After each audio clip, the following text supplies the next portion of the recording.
ako, walang makain. Okay? Walang pera, nanalangin ako sa Diyos, na Diyos ko, bigyan mo ako ng pagkain, tulungan mo ko. Okay? Andiyan nga yung awa ng Diyos sa atin. Ang nagbigay po sa atin, yung mga tao, palagi natin na nakakarinig sa atin, mga kapitbahay natin, yun ang tumutulong na nagbibigay na, kumbaga, which is parang doon ang instrumento.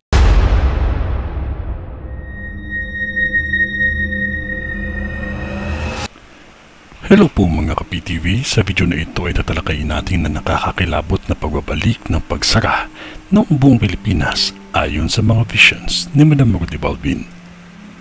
Pero kung ikaw ay hindi pa nakasubscribe sa aking channel, baka naman.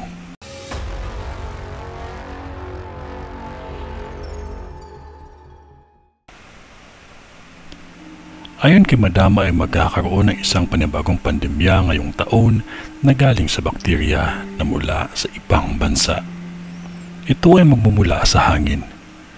Hindi ito na ipapasa ng tao sa tao, pero ito ay malalanghap talaga natin sa hangin.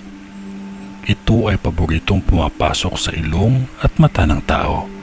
At kapag ito ay nakapasok na sa katawan mo, wala kang mararamdaman ng sintomas na lagnat o kahit anuman, kasi malakas pa ang katawan mo.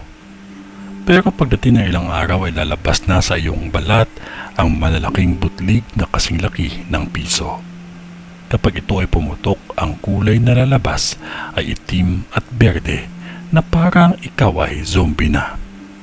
Ang klaseng sakit na ito ay hindi na ipapasa kapag nahahawakan mo ang taong may sakit.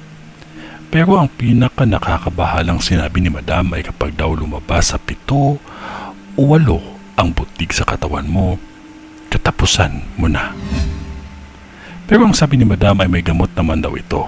Kaso nga lang, madami talaga ang mamamatay sa pandemyang ito, lalong-lalo na yung mga may sakit sa puso at dugo.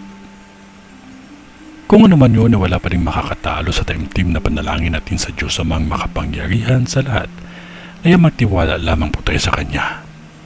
Sa ngalan ng Diyos Ama, ng Diyos Anak, at ng Diyos Espiritu Santo. Amen.